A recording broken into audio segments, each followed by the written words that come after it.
एक ऐसी अंतर्राष्ट्रीय खबर जो दुनिया भर में रहने वाले लोगों के लिए जानना जरूरी है। किस तरह से पूरी दुनिया आपस में झगड़ रही है। रूस और यूक्रेन के बीच चल रहा युद्ध हो या इजराइल और फिलिस्तीन के बीच चल रही जंग हो, दुनिया भर में झगड़े बढ़ रहे हैं। नेपाल सुलग रहा है और अब इजराइल ने पिछले 72 घंटों में जो किया है उससे एक बार फिर दुनिया कांप उठी है। इजराइल ने पिछले 72 घंटों में 6 देशों पर हमले किए हैं। इससे कई देश चिंतित हैं और विश्व युद्ध का खतरा मंडरा रहा है। इसी पर आज की रिपोर्ट है। नमस्कार, मैं हूं अंकुर यादव, आप देख रहे हैं पेप्टिक टाइम। इजराइल ने पिछले 72 घंटों में 6 देशों पर हमले किए। इसमें गाजा यानी फिलिस्तीन समेत सीरिया, लेबनान, कतर, यमन और ट्यूनीशिया शामिल हैं। इन हमलों में 200 से ज्यादा लोग मारे गए, 1000 से ज्यादा घायल हुए। ये हमले सोमवार से बुधवार के बीच में किए गए।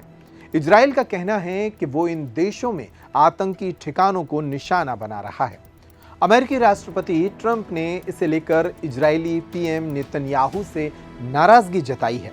हालांकि इजरायली पीएम नेतन्याहू ने कतर की राजधानी दोहा में हमास के अधिकारियों पर किए गए हमले का बचाव किया। उन्होंने इस हमले की तुलना 9/11 के हमलों के बाद अमेरिका की कार्रवाई से की है। अमेरिका की वही कार्रवाई जिसके तहत उसने पाकिस्तान के एबटाबाद में बिन लादेन को मारा था। नेतन्याहू ने कहा कि इजराइल ने भी वही किया जो अमेरिका ने उस वक्त किया था। इजरायली सेना ने मंगलवार को कतर की राजधानी दोहा पर हवाई हमले किए थे। यह हमला हमास के चीफ खलील अल हय्या को निशाना बनाकर किया गया था।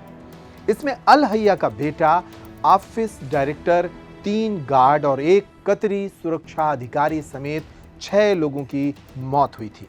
इस हमले के वक्त हमास नेता अमेरिकी युद्ध विराम के प्रस्ताव पर आपस में चर्चा कर रहे थे। इस हमले के बाद हमास ने युद्ध विराम से इनकार कर दिया। इजराइल ने सोमवार को पूर्वी लेबनान के बेका और हरमेल जिलों में हवाई हमले किए, जिसमें 5 लोगों की जान चली गई। इजरायली सेना ने दावा किया कि इस हमले में हिजबुल्लाह के सैन्य ठिकानों को निशाना बनाया गया। हालांकि हिजबुल्लाह ने कोई प्रतिक्रिया नहीं दी। मंगलवार को इजरायली ड्रोन ने हिजबुल्लाह के एक सदस्य पर हमला किया था। नवंबर 2024 में इजराइल और लेबनान में सीज फायर हुआ था, लेकिन इसके बाद भी इजराइल लेबनान के दक्षिणी हिस्से पर हमले करता रहा। इजरायली फाइटर जेट ने सोमवार को सीरिया के एयरफोर्स बेस और सेना के कैंप पर हमले किए।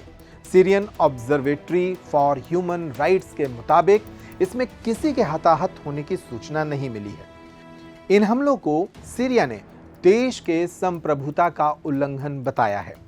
उन्होंने कहा कि इजराइल राष्ट्रीय और क्षेत्रीय सुरक्षा के लिए खतरा है।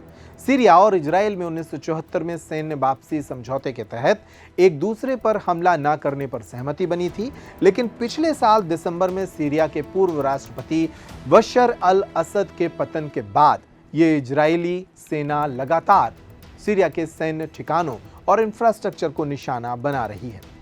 SOHR की रिपोर्ट बताती है कि इस साल इजराइल ने सीरिया पर 86 हवाई और 11 जमीनी हमले किए हैं। इसमें 61 लोग मारे गए और 135 जगहों पर निशाना बनाया गया। इजरायली ड्रोन ने सोमवार को रात में ट्यूनीशिया के पोर्ट पर फैमिली बोट पर भी हमला कर दिया। इस जहाज में 6 लोग सवार थे जो पुर्तगाली झंडा लगाकर यात्रा कर रहे थे।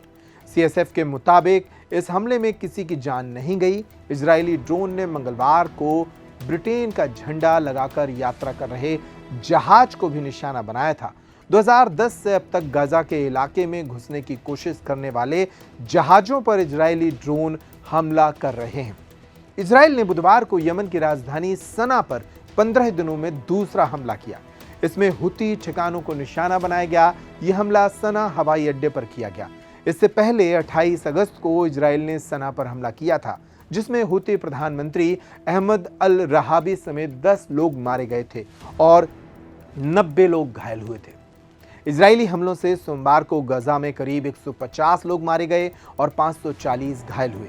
गाजा में 2023 से अब तक 64,600 से ज्यादा फिलिस्तीनी मारे जा चुके हैं। गाजा में अब तक 400 लोग भूखमरी से और हजारों लोग मलबे में दबकर मारे जा चुके हैं। गाजा का लगभग 75% हिस्सा इजराइल के कब्जे में है। लगातार इजराइल अपने पड़ोसी देशों पर हमला कर रहा है। इजराइल कहता है कि वो वही कर रहा है जो एक समय अमेरिका ने किया था, लेकिन इजराइल जिन देशों पर हमला कर रहा है उन देशों की तरफ से भी अगर प्रतिक्रिया शुरू होती है तो दुनिया की शांति खतरे में पड़ सकती है। इस रिपोर्ट में इतना ही। इस रिपोर्ट पर अगर आपकी कोई प्रतिक्रिया है तो कमेंट बॉक्स में जरूर छोड़िएगा। नमस्कार।